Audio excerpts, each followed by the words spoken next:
नमस्ते बच्चों, आज हमारा विषय है संज्ञा। तो हम संज्ञा को देखेंगे। किसी भी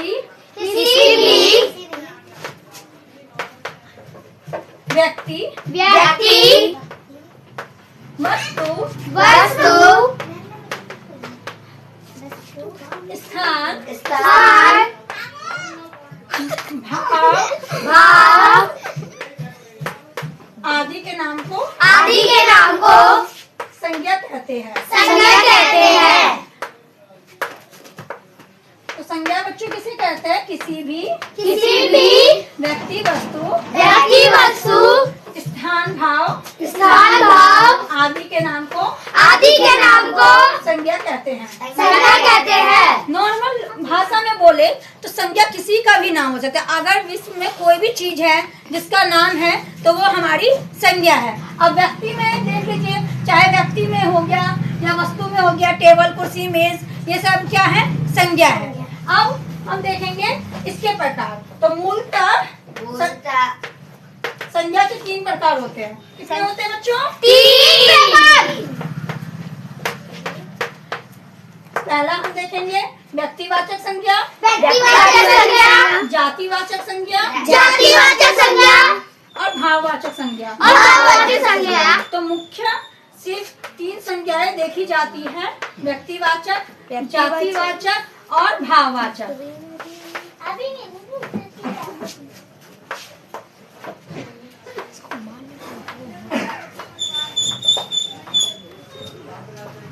अब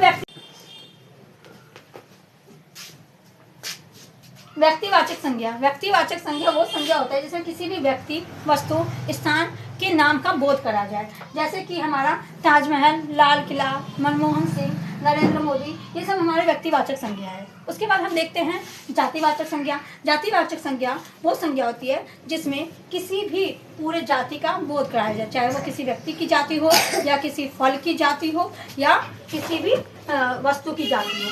उसके बाद हम देखते हैं कि इसमें जातिवाचक संज्ञा में हमारा कोई भी फूल आ सकता है, आम आ सकता है, आदमी आ सकते हैं, औरत आ सकते हैं। उसके बाद देखते हैं हम भाववाचक संज्ञा। भाववाचक संज्ञा वो संज्ञा होता है जिसमें किसी भी व्यक्ति के गुण, दोष, भाव को दिखाया जाता है। गुण, दोष, भाववाचक संज्ञा ऐसी संज्ञा होती है जिसको हम महसूस कर सकते हैं। इसमें मेन काम फीलिंग्स का है। जैसे किसी का बचपन हो गया, किसी का बुढ़ापा हो गया, ये हमारे भाववाचक संज्ञा में आते हैं।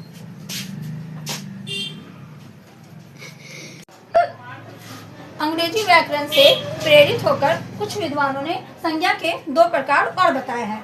एक तो हमारा देखा जाए तो द्रव्यवाचक संज्ञा है और दूसरा है समूहवाचक संज्ञा। कितने का कहना है कि ये जातिवाचक संज्ञा का ही भेद है। तो हम देखते हैं द्रव्यवाचक संज्ञा, ऐसी संज्ञा जिसमें कुछ पदार्थ, तरल, द्रव्य का बोध कराते हैं, उनको द्रव्यवाचक संज्ञा कहते हैं। जैसे कि दूध हो गया, सोना, चांदी आदि वगैरह द्रव्यवाचक उदाहरण है। लास्ट हमारा आता है समूहवाचक संज्ञा। ऐसे संज्ञा जो कुछ व्यक्ति, वस्तु या स्थान के पूरे समूह का बोध कराते हैं, उनको समूहवाचक संज्ञा कहते हैं। जैसे कि अगर हम कक्षा की बात करते हैं तो कक्षा में लड़के और लड़के दोनों पढ़ती हैं, टीचर होते हैं, तो ये समूहवाचक एक समूह है बच्चों का। जैसे हम किसी दल की बात करते हैं या कविता गोष्ठ की बात करते हैं तो इसमें पूरे समूह को दर्शाया जाता है। तो समूहवाचक संज्ञा ऐसा संज्ञा होता है जिसमें पूरे समूह को दर्शाया जाता है। धन्यवाद।